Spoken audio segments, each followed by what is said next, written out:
سیامند حاجو سروکی برای کردستان و سوریه جه آلمانیش برلینی لگل منه که سیامند بخیراتی من لتاگو داری کرد تدبیجی و دوی کردجی بخواه هالبجارتنین خواه روش آوای کردستانی چی بکن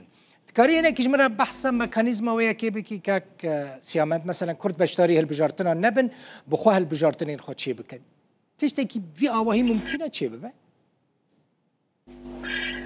دم باش كاكيد المخين ممكنة أمتانن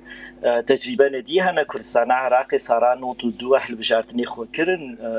أهل بجارتني كرسان عراقي بون بارلمنتي بيشي يكرسان عراقي هات أهل بجارتن أمتانن وي وقتي شي قالك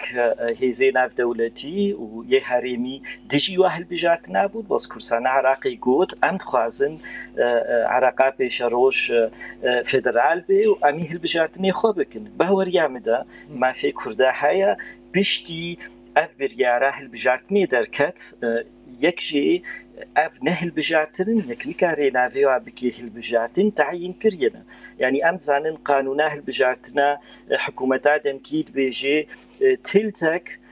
سروكي سوريا دمكي احمد شرع تعيين دكي و او دتلتي دي كوميتا هاتيه تعيين كرنج اليه ديسا سروكي حكومتي انداما تعيين تكي اف نهل بجارتنين واف سببك باشش كردارا بيش نيك وتفقرا سياسي كردي براستي فيد بيجي ام بشداري فيها البجارتنا نابن ام نابين شرعينا اف البجارتنا جي عليه ديفا دوي راكتسونا كتهبي همبري في حكومتي قو في رنجي مثلا ديمقراطية ليزي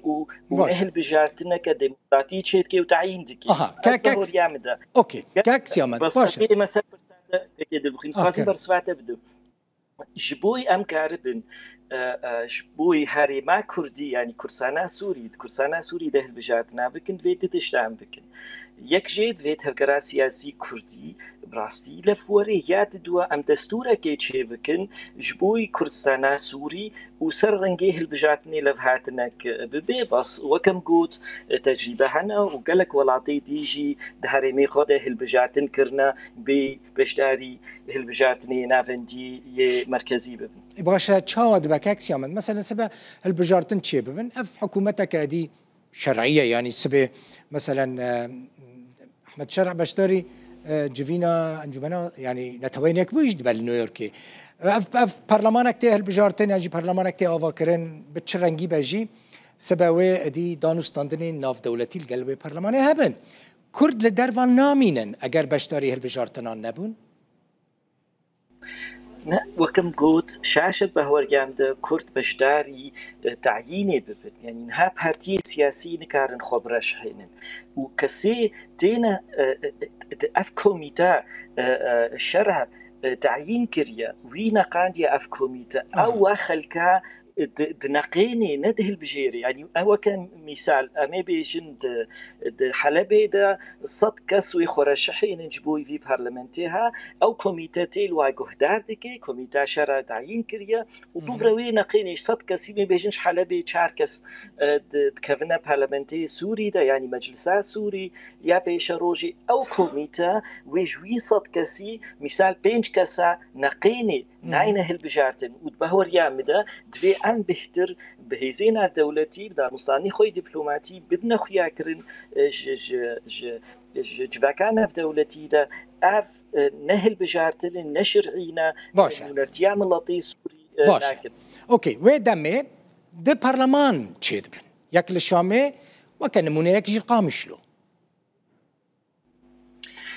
راسته بس برلمانتك هريمية يا كردستان سوري وكم قود تجيبا كردستان عراقي برجعفا برلمانتكي كردي هريما كردي مشكلة مظن بهور يام داد فردا او جو بيدي هزا هري قوين وما ايرو القوتنا ككي صالح مسلم قهدار كر بهور يام داد ديجي قوتنا ويناكي ديجي بريارا الكونفرنسي كردية هيفا بينجالف هاتنا جبر دوی بریارا کنفرانس دو خالی لفهات نیک بیجید وی هریمه که گرتی کردی هبی تكي صالح مسلم بيجي تشي نابي ننافندي سر آستك يعني سر نتويبي باشا أف هرما كردي نتوية عربي يعني عربي عنصري بيجن تشينابي هريمة كي يجرتي كردي هبي مشكلة كمصنع تفكرك وسا بارتيكا سياسي وكا بيدي بيجي تشينابي هريمة نتوي هبي أو بيجي تشينابي هريمة كردي هبي أفقل كي خطرة وقل كي وتيجي بريارة كونفرنسي هيدا بينجايا تفكرة سياسي كردي بو وبيدي يكجوا جروبي أساسي بو يفي كونفرنسي باش بس دي ساجي بهوريام دا تشيد بي پارلمنتکی مرکزی هیا پارلمنتکی او هرمت و گوتسی هرمت نافدنه بس کردی سوری کردستان سوری کاری بیجی امجی پارلمنتکی خودشید کن ام جوجا روجان بیجین فدرالی ام تخوازن و دولتی فدرالی دا گلکی طبیعیه پارلمنتی هرمی هبن و پارلمنتکی مرکزی هیا و هک براستی پارلمنتی ما وری هل بجارتن شرعیتان بهتر يا شامي نهات نهل بجارتن اندامي بارلمنت هات نتعين كرن دوي ام باش كاكسيا من راست باش زمين هيا جبو بيكانينا هل بجارتنان لروج اوای کردستان مثلا از تخازم تشکی بینم بیراتا ته بیراتا یعنی دماکو ریوبری خواست هل بجارتنین شارداریان بلدیان چی بگه تهدید ترکیه دج در کتو هیز آنی سرسینور و تهدید کرو پشنا او هل بجارتن چی نبون هالبجارتنين بلديا زحمت بن ويداري تشي بن وي تشوا برلمانك الويداري ورا افاكرن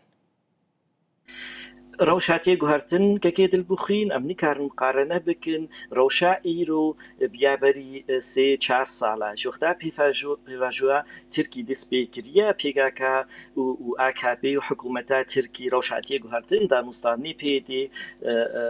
هفالي بيدي قالك جارا قوتنا دا مستاني بحكومتا تركي راهي حتى ميتي تركي را رونشتن هنا اندامي بيدي بيجن خواه إلهام أحمد فكري قوت دا مستاني وبحكومتا گلکی باشن حکومتا ترکیه لو ماجی روش هاتیه گوهرتن بهوریان ده زمین هیا داخواز هبی بهوریات بتوری تکاری بکی ام ایرو گرک یعنی براستی شرمج تفکر سیاسی کردی گول قاکفنا گو درزی او جاگر جم وهاي بيام دعوة سرخوبوني تكن علوي إيرود بيجنا أم دعوة فدرالية تكن جاگر جم تفكرامي سياسي هجمارة كمظن جيلينا دعوة فدرالية بكي بحسان نافنتية تكن نوير نقوتنا فدرالي بين دافيخوا درزيقو أفنو صالة براسي تفكراوي واتشي بوا داخوازي خوي سياسي تي نظمان دعوة بارجبونج سوري تكن وأمد بينن كارن يعني درزي هنا وهريما خد باريسن هل بجارتني كرسانا عراقي جي كاكيد البخين فيش بير لكن بالروشة قال كي زحمة دابون بس كاريبون بكن جبر أو جاگر جموا هبو داخواز هبو و تفكران سياسية كرسانا عراقي زاني بو چه تخوازي جبر جوندي كردي عراقي ركارد كرن بداخوا تفكران سياسي كردي قالك جارا نجبر جونجي كردي سوري ركارد كنجبر لوجي نكارن داخوازي كردي سوري بين زمان وجاگر جموانينا بجيجي بين كاكسيا ما انت بحث جاگر كر از دميزين امتهر دميد بيجي كردستان السوري تنابيجي روجاوای كردستاني تنابيجي باكور روجلاتي السوري تدبيجي كردستان السوري كردستان السوري ام بيجن كردستان السوري يعني روجاوای كردستاني نا زاني زحمتنا تبريك بريا عربيرة حسانية جوارة بيجي كرسانا روج آفا يعني بروج آفا وكهفالي بيديت كن يعني هفالي إداريت كن زحمت را جوار بيجي كرسانا سوري جبر وقتاز بيجم كرسانا سوري بيجم بشك سوري كردستان نبرة فاجي بيناك أو قلتنا كردستان قبول دكن عرب بقشتي بتايبتي عرب سوري قلتنا كردستان قبول دكن كاكسيامند هذا مشكلة عربة يعني مشكلة من عرب جي قالك تشتات بيجن أس قبول لكم في سياسته بس تفي أس كاربم خف فرض بكم وأزنا دينا خوي سياسي فرض بكم وأم هيزا كمي قوين لشكرية كردا هيا يعني أم بنافت كنيا كردا وأم نكاربن يعني مقارنة بكيكا كيد البخين هيزامي سياسي بعلوية جو فكريت بيجن أم فدرالية خوازن ودرزيارة براسيا ما قوي ترى تفكرامي سياسي ديرو كامل قلكي كفترة دا خوازي مي سياسي صالة سهيفة كردي سوري دعوة ننافندية فدرالية دكن ام ايروتين حكومتك وصا ضعيف ام نويرن قوتنا فدرالي بخنا دافي خودا ومنويرن هلبجاتنا تشيكن تشتكي ما في كردي سوريا هلبجاتني خو تشيكن ونري خو هلبجيري بس افتف قرا سياسي خيات كي او تاقتاوي لينا از هيفيتكم من هيفيتكر بشتي كونفرنسي هايفا بينجا ام بكهفنا مرحله كنوت هلقرا سياسي كردي وبراستي ام بفر كاربن جبوي برجوندي كردي سوري كاربكن از هيفيتكم باشتر بي بس حتى ها بشتي قوتنا ككي صالح مسلم براسي هنا كينا هيفيتشي قالك سباس سيامنت حاجو سروكي برايا كردستان السوري ج برلين